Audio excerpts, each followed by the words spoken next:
Hi everyone, today we're going to be talking about samurai concepts, but the book we are promoting is Samurai Arms, Armor and the Tactics of Warfare. This is where a lot of this stuff comes from.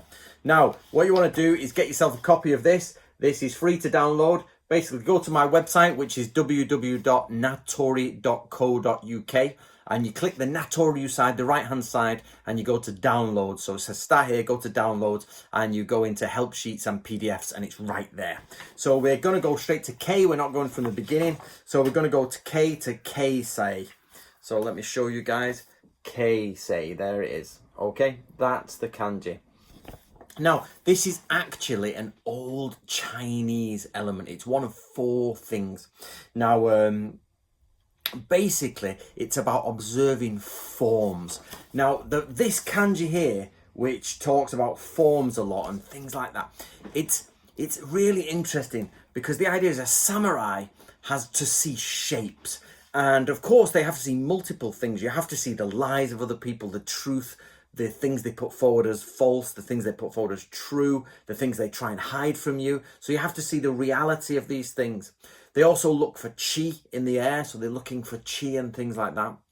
But also they're looking for specific forms, and especially on the battlefield, you have forms. So the idea is that you've got to imagine the guy's on the ridge, he's looking down, the scout, the Lord has gone up with his main retainers, his command group, Hatamoto, and advisors, and he's overlooking the enemy army, and they're looking for shapes. They're looking for the shape of the landscape. They're looking for the shape of the enemy army. So instead of like looking at details, which is a shinobi's job, the shinobi creeps in and looks at details.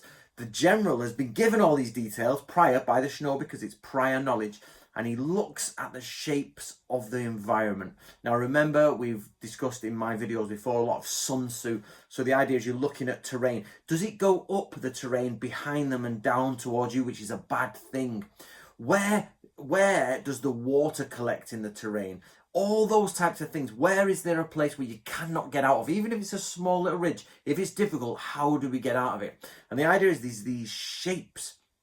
And the army is another form on top of it, which its shape shifts correctly into the formation of the landscape, if the enemy general is good. So, okay, we've got this idea of the landscape being there, the enemy general looking down. Sorry, God, I'm getting mixed up. The general looking down at the enemy, and the enemy general hopefully putting his formation in the correct place.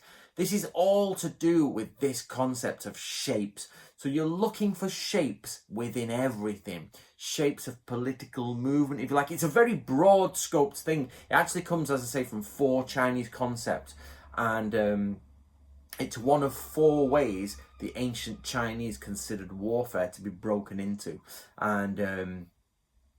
And that's how you should see it, not as a specific thing, but as a generic thing. So when you're practicing samurai ways in life, you've got to look at the shape of the world. Now, I don't mean the physical shape always, but the shape of society moves into, the shape that somebody's attacking you in. What formation are they taking? Not just literally, but what's going on in their head. Because when you look at actual formations, you go, okay, he's adopting that. Because at the end of the day, to change a formation in samurai times is really, really quite difficult, because it's moving a lot of men very slowly, or not with massive efficiency, because there's lots to do. So the idea is that you have to be well ahead of what the enemy shape is making, what shape you're going to make, and the shape of the landscape. So there's a lot to go in. You've got to be like, can we fit in that landscape? If they take this position, we'll take that position. But if we break, we'll move into this area, and then what position should we take there?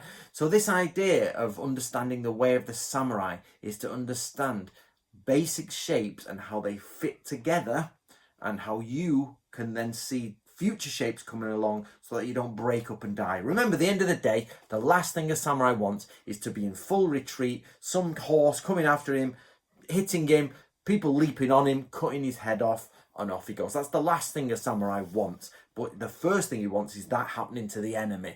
So first of all, both people are looking down and they're trying to find shapes. Okay guys, so get yourself a copy of that, download it, it's for free, and get yourself a copy of this, which is Samurai Arms, Armor and the Tactics of Warfare. Give it a go.